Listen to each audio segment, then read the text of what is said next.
وحيد اسم وصفة، زي وحيد القرن أو شخص اسمه وحيد، بس سواء صفة أو اسم ده مش موضوعنا. إحنا هنكلمك عن الوحدة كمرض وتأثيرها النفسي. سلامات، أهلا بيكم في حلقة جديدة من برنامجكم مايك وصورة، والنهاردة جايين نقولك ليه اوعى تسيب نفسك للوحدة وإزاي تعرف إنك بتعاني من الوحدة. الوحدة تعريفها في علم النفس مش إن حد يبقى قاعد أو عايش لوحده، لكن تعريفها هو شعور الشخص بالفراغ الداخلي والعزلة، وبالتالي هي إحساس بالانفصال والرفض والغربة عن المجتمع بشكل عام. الشخص اللي بيعاني من الوحدة بيلاقي صعوبة كبيرة جدا وأحيانا استحالة للتواصل. في فرق بين الوحدة وإنك تكون لوحدك، مهم قوي نفرق بين الاتنين. يعني ممكن الشخص اللي بيعاني من الإحساس بالوحدة يكون حواليه ناس كتير لكنه برضه حاسس بالوحدة، والعكس ممكن يكون حد قاعد لوحده بس مش حاسس بالوحدة. ده أولا كده. إحساس الوحدة اللي نقصده ده بيكون ليه تأثير كبير وقوي جدا على الحياة سواء جسديا أو نفسيا، بس طبعا نفسيا أخطر بكتير، لأن إحساس الوحدة ممكن يزود شبح وحش الاكتئاب والقلق، وممكن كل ما تخش في إحساس إنك لوحدك أكتر هيزيد معاها إحساسك بإنك معزول أو منعزل، فتبدأ تقفل على نفسك أكتر وأكتر، وده بيزود المشكلة وتبدأ تخش في دايرة مفرغة. وهنا بقى الخطر الحقيقي، لأن ساعتها الخروج من الدايرة دي بيبقى أصعب وأصعب. طب تعالوا نشوف العلم بيقول إيه عن التأثير السلبي للوحدة جسديا. كل الدراسات بتقول إن الناس اللي حاسين بالوحدة أكتر عرضة للإصابة بأمراض القلب وارتفاع ضغط الدم والسكر، بعيد الشر عنكم يا رب. وفي دراسة حديثة بتقول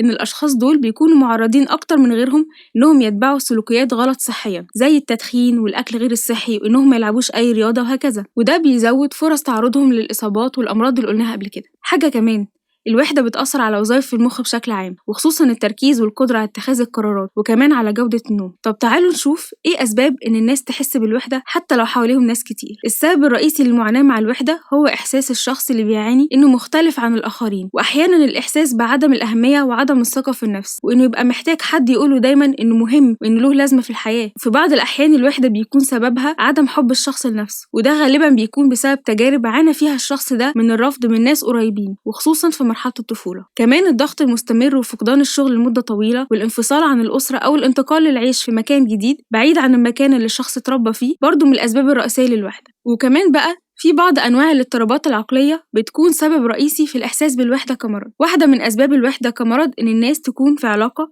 والعلاقة دي تنتهي، وبالذات لو الشخص المريض بالوحدة العلاقة دي انتهت ضد رغبته.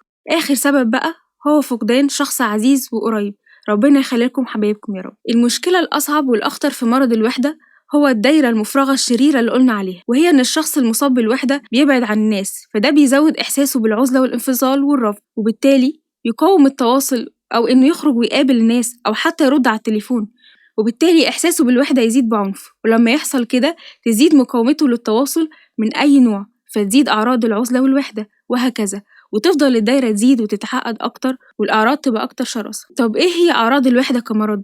1. الانعزال التام عن الحياة ورفض التواصل مع العالم الخارجي زي رفض الخروج ورد على التليفونات والرسائل.